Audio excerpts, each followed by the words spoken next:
died. That heroin culture is a strange culture. The heroin musician culture is very, very strange, because it's very prevalent amongst elite musicians. You know, in terms of, like, you look at the guys that we all worship, like Hendrix did heroin, Morrison most likely did heroin, right? I mean, wasn't he? Yeah. Kurt Cobain did heroin. Yeah. Lane Staley did The heroin. guy from Blind Melon, the lead singer of Blind Melon. Yeah. He died of heroin, I think, too. Yeah, it's so prevalent, man. It's so prevalent. It's just like you know. That's one thing. You gotta wonder, like, what is it about heroin and music? Like, there's something about there's probably a feel to it or something. I think it's a place they want to go. So I think they're writing, but they feel like, yo, if I do this, I can go even to another level. Like, I don't know. I mean, I can ask Jerry, the guitar player. He'd be a great guy to have on your show. Jerry Cantrell. Ask him how Lane came up with those lyrics. I don't know. If there's something, I think there's something to heroin and its effects on people that we're looking at it only in a negative way. I've never done heroin, but I did do a morphine drip once when I had my knee surgery, and it was amazing. So I would imagine heroin feels fucking great.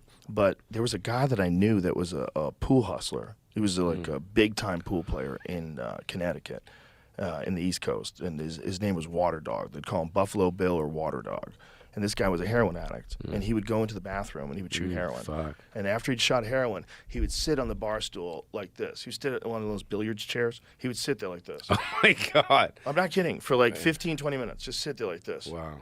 And then when he got out, he couldn't miss a ball. He couldn't miss. So he was gambling for thousands of dollars. There was all these people yelling and screaming. There was so much money involved because it's like this guy who was like a local gambler, George the Greek, was playing against him.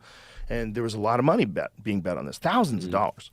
And this fucking guy couldn't miss. He had eyes like a shark, like just like his pupils were fully dilated, and he was just firing balls in. Like he could see where the ball was going with pinpoint precision.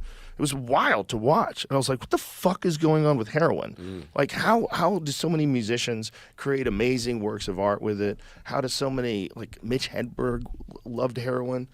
You know, he's like one of the funniest guys that's ever lived. Like, what is it about that drug? Maybe I should do heroin. No, I'm just kidding. No, yeah, I know. I definitely don't want to do it. I'm scared. But I'm wondering, like, what is it about? Are you scared that? Because if you did it, you'd really dig it? Or, yeah. I don't want to do anything that I would really like that can eventually kill you. Right. You couldn't just, like, oh, I'm just going to try it?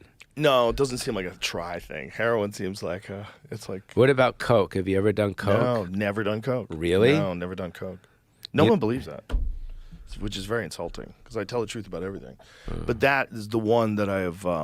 I avoided it because when I was a kid, I had a friend whose cousin was selling it, and his life fell apart. I watched his life fall apart. I knew him before that.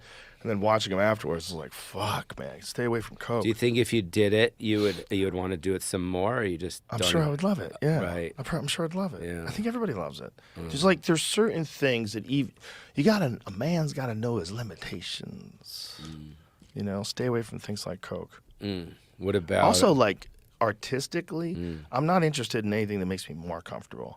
I'm interested in things that make me less comfortable. I'm interested in things that make me less secure. That's why I like weed, because it makes you like analyze your behavior more. You know, and see the faults in your own stuff, because you're kind of looking at things almost semi-paranoid. When you write, do you smoke a doobie? Yeah. When I write before. Yeah. And what's your writing process? Depends on what time it is. If it's at night and I'm leaving a club, I won't smoke anything. I'm already probably a little high, and I'll just sit in front of the computer and I just start writing. Just start writing. Yeah. Just try to find anything. And all I'm looking for is like paragraphs that I can extract. I'm looking for a premise. And some of my best bits have come out of that, just like forcing it. And then once I force an idea, like get something down, then I start dissecting it and chopping it up, and then get it to a place where I feel like